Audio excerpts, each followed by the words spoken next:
નમસ્કાર દોસ્તો, શાંતિશ્રમ ન્યૂઝમાં આપનું સ્વાગત છે।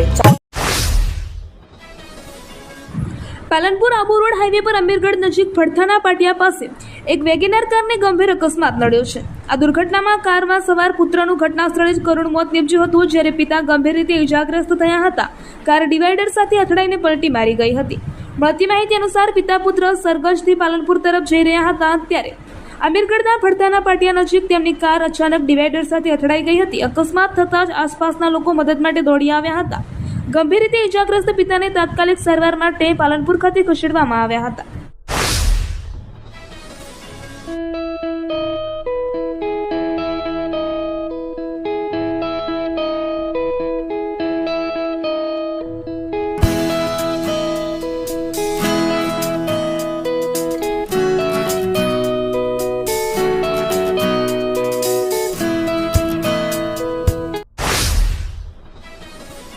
બનાસકાંઠા જિલ્લાના ડીસા પથકમાં વાતાવરણમાં અચાનક પલટો આવ્યો છે। વહેલી સવારથી જ આકાશમાં ઘેરા વાદળો છવાઈ ગયા છે, જેના કારણે વાતાવરણમાં ઠંડક પ્રસરી છે। જોકે આ વાદળછાયા વાતાવરણના કારણે ખેડૂતોમાં ચિંતા વ્યાપી છે। હાલમાં બાજરી સહિતના શિયાળુ પાકોની લણણી ચાલી રહી છે, ત્યારે ખેડૂતોની નજર આકાશ તરફ મંડાઈ છે। જો વાદળછાયા વાતાવરણ વચ્ચે વરસાદ વરસે તો તૈયાર પાકને ભારે નુકસાન થવાની શક્યતા છે। ખેડૂતો હાલ પાકની લણણી અને સંગ્રહની કામગીરીમાં વ્યસ્ત છે, ત્યારે હવામાનમાં આવેલા આ ફેરફારે તેમની ચિંતામાં વધારો કર્યો છે। આઈસીસી ચેરમેન જય શાહ અંબાજી પહોંચ્યા હતા। અંબાજી મંદિર ટ્રસ્ટ દ્વારા તેમનું સ્વાગત કરવામાં આવ્યું હતું। તેમણે અંબાજી મંદિરમાં માતાજીના દર્શન કર્યા હતા। મંદિરના મહારાજ દ્વારા તેમને આશીર્વાદ આપવામાં આવ્યા હતા। પૂજારી દ્વારા તેમને ચૂંદડી અને પ્રસાદ પણ આપવામાં આવ્યો હતો। જય શાહે સિદ્ધિવિનાયક મંદિરમાં પણ દર્શન કર્યા હતા। તેમણે માતાજીની ગાદી પર જઈને ભટ્ટજી મહારાજના આશીર્વાદ લીધા હતા।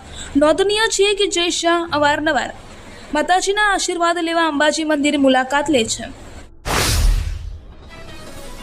દિયોદરમાં શ્રી હિન્દવાણી દરજી સમાજ દ્વારા વિદ્યાર્થીઓને રાહત દરે ચોપડા વિતરણ કાર્યક્રમ યોજવામાં આવ્યો હતો।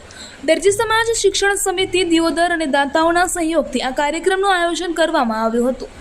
શિક્ષણનો વ્યાપ વધે અને આર્થિક સંકળામણને કારણે કોઈ બાળક શિક્ષણથી વંચિત ન રહે, ત્યાંનો મુખ્ય હેતુ હતો।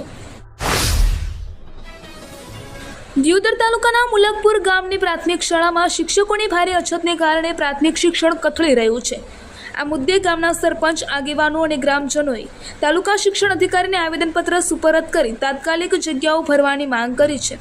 રાજ્ય સરકાર શિક્ષણ સુધારણા પાછળ કરોડો રૂપિયા ખર્ચી રહી છે, ત્યારે મુલકપુરની પ્રાથમિક શાળામાં ધોરણ 1 થી 8માં માત્ર 4 શિક્ષકો જ ફરજ બજાવી રહ્યા છે।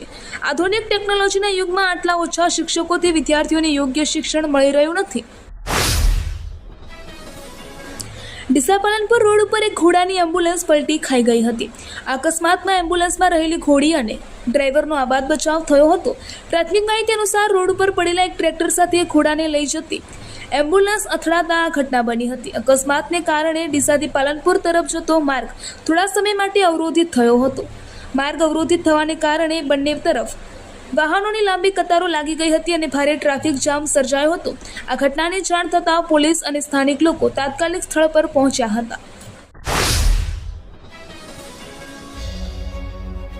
ઉત્તર ગુજરાતનો એકમાત્ર multi city mall happy mall જે આવેલ છે જિલ્લાના વેપારી મથકો દિયોદર, ભાભર, રાધનપુર, વરાહી અને થરાદમાં, જ્યાં મળશે આપને વ્યાજબી દરે જીવન જરૂરિયાતની તમામ વસ્તુઓ તેમજ કપડાં, ગિફ્ટ આર્ટિકલ, પ્લાસ્ટિકની તમામ સામગ્રી, ક્રોકરી અને બીજું ઘણું બધું વધારે। તો આજે જ આવો હેપી મોલ અને કરો ખરીદી તમારી મનગમતી વસ્તુઓની।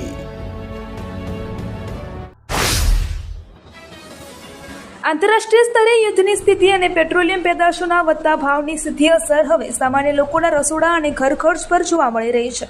પરિવહન ખર્ચમાં વધારો થતાં કરિયાણા, દાળ, મસાલા, ખાદ્યતેલ, ઘી તેમજ સાબુ, ડિટર્જન્ટ જેવી દૈનિક વપરાશની ચીજવસ્તુઓના ભાવમાં સતત વધારો નોંધાયો છે। વેપારીઓના જણાવ્યા મુજબ કંપનીઓએ ઉત્પાદન અને પરિવહન ખર્ચ વધવાના કારણે ભાવ વધારો કર્યો છે, જ્યારે કેટલીક કંપનીઓએ ભાવ યથાવત રાખીને વજનમાં ઘટાડો કર્યો છે। રાજ્યના મુખ્યમંત્રી શ્રી ભૂપેન્દ્રભાઈ પટેલે વરસાદ ખેંચાતા કેનાલમાં પાણી છોડવાની જાહેરાત કરી છે। આ જાહેરાત બાદ આજે કેબીસી અને વેજપુર બ્રાન્ચ કેનાલમાંથી પાણી છોડવામાં આવ્યું હતું, જેનાથી ખેડૂતોમાં ખુશીની લાગણી જોવા મળી રહી છે। મુખ્ય કેનાલમાંથી વાવ થરાદ જિલ્લાના થરાદ, વાવ, ભાભર અને સુઈગામ તાલુકાના છેવાડાના વિસ્તારો સુધી વીજપુર બ્રાન્ચ કેનાલ વિસ્તરેલી છે, જ્યારે કેબીસી કેનાલ કાંકરેજ, ભાભર, સુઈગામ તાલુકા સહિત કચ્છ સુધી પાણી પહોંચાડે છે. દ્વારકામાં પવિત્ર પુરુષોત્તમ માસ ચાલી રહ્યો છે. આ માસ દરમિયાન ભગવાન દ્વારકાધીશના દર્શન માટે દેશ વિદેશથી મોટી સંખ્યામાં ભક્તો ઉમટી રહ્યા છે. અત્યાર સુધીમાં 17 લાખથી વધુ શ્રદ્ધાળુઓએ દર્શન કર્યા છે. ભક્તોની સુવિધાને ધ્યાનમાં રાખીને મંદિર કમિટી દ્વારા દર્શનના સમયમાં ફેરફાર કરવાનો નિર્ણય લેવામાં આવ્યો છે. અધિક માસના કારણે દ્વારકાધીશ ધામનો મહિમા વધ્યો છે, જેના પરિણામે ભક્તોનો પ્રવાહ સતત વધી રહ્યો છે. આ પવિત્ર માસમાં કૃષ્ણ ભક્તો મોટી સંખ્યામાં ભગવાનના દર્શન કરવા આવી રહ્યા છે. કાંકરેજ તાલુકાના મુખ્ય મથક શિયોરી ચોકડી પર ચાલુ વીજ લાઇનના થાંભલામાં અચાનક શોર્ટ સર્કિટ થઈ હતી. આ ઘટનામાં વીજ તણખા ઉડતા નીચે આવેલી એક દુકાનના માલસામાનને નુકસાન થયું હતું. શોર્ટ સર્કિટના કારણે થાંભલામાંથી જોરદાર ભડાકા સાથે તણખા ઉડવા લાગ્યા હતા, જેના પગલે ચોકડી પર અફરાતફરી મચી ગઈ હતી. તણખા દુકાન પર પડતા આગ ફેલાવાનો ભય હતો. જો કે સ્થાનિક લોકોએ સમય સૂચકતા વાપરી તાત્કાલિક ઘટના સ્થળે દોડી આવ્યા હતા. તેમણે તરત જ દુકાનના માલસામાન ઉપર પાણીનો મારો ચલાવી આગને કાબૂમાં લીધી હતી. સ્થાનિકોની સતર્કતાના કારણે મોટી દુર્ઘટના અને વધુ નુકસાન થતાં અટકી ગયું હતું. સદનસીબે આ ઘટનામાં કોઈ જાનહાનિ થઈ નથી, પરંતુ દુકાનદારને આર્થિક નુકસાન વેઠવું પડ્યું છે. પોલીસ પરીક્ષા આપવા જઈ રહેલા વિદ્યાર્થીઓ માટે શુભેચ્છા અને પરીક્ષાલક્ષી માર્ગદર્શન કાર્યક્રમ સદારામ બાપા લાઇબ્રેરી દિયોદર ખાતે યોજાયો હતો.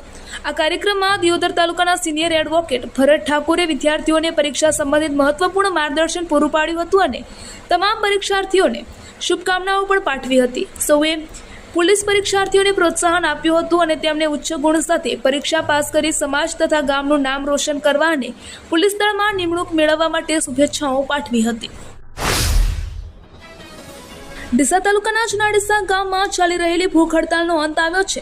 ગ્રામ પંચાયતના વિકાસ કાર્યોમાં કથિત ભ્રષ્ટાચારની તપાસની માંગ સાથે વસીમ ચાવડાએ હડતાલ કરી હતી.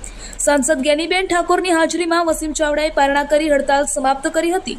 આ પ્રસંગે તાલુકા વિકાસ અધિકારી અને મામલતદાર સહિતના અધિકારીશ્રીઓ ઉપસ્થિત રહ્યા હતા. ભાભર નગરપાલિકા વિસ્તારમાં ગટર ઉભરાવાની સમસ્યાને પગલે નગરપાલિકા અને પોલીસે સંયુક્ત કાર્યવાહી કરી હતી.